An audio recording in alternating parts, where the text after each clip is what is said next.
Vuelve el tradicional tira y afloje por el reajuste del salario mínimo, el que gana la mayoría de los colombianos. ¿Cuáles serán las apuestas del gobierno, sindicatos y centrales obreras?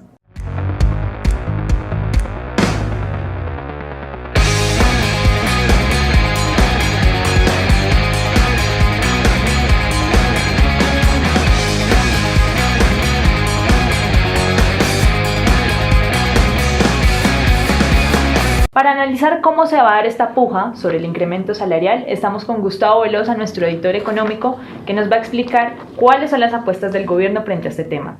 Gustavo, explíquenos por qué esta semana es tan clave para esa negociación.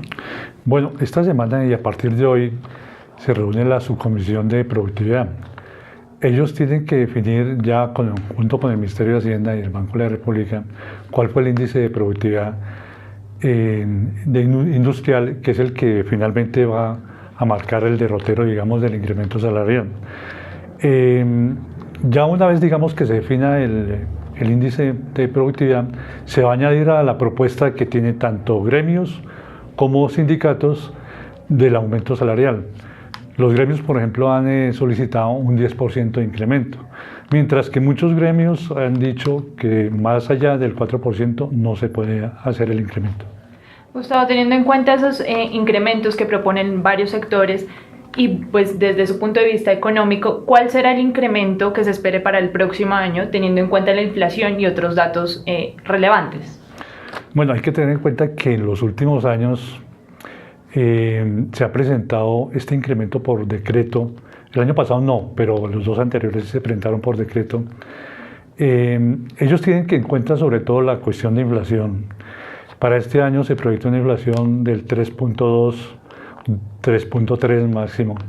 Si a eso le añadimos de pronto un punto de productividad, sería de 4.2. Pero las centrales dicen que piden un 10%. Se considera que más allá, digamos, de lo que el gobierno pretenda, digamos, además que está en una reducción de gastos, lo más probable es que el incremento se sitúa entre el 4,5% y el 5,5% este año. Gustavo, y cuéntenos cómo han sido o cuáles han sido los incrementos salariales en los últimos 4 años y cuántos han sido por decreto y cuántos por acuerdo.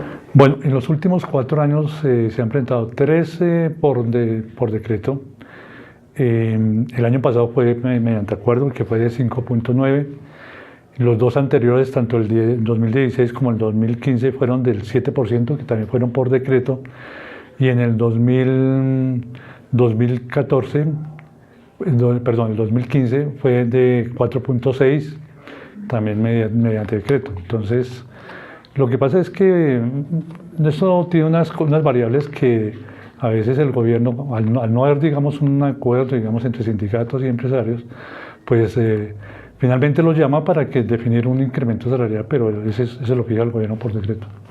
Gustavo, ¿incide en algo que esté el presidente Iván Duque en la mesa de negociación o no cambia en nada o qué pasará?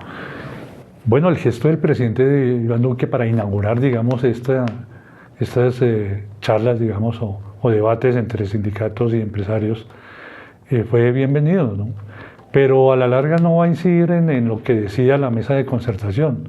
Allí en la mesa de concertación prácticamente están los empresarios, están los gremios, están representantes del gobierno con el ministro de Hacienda y la ministra de Trabajo, que finalmente son los que verifican, digamos, que esas propuestas entre sindicatos y patrones, por decirlo así, lleguen a un buen término.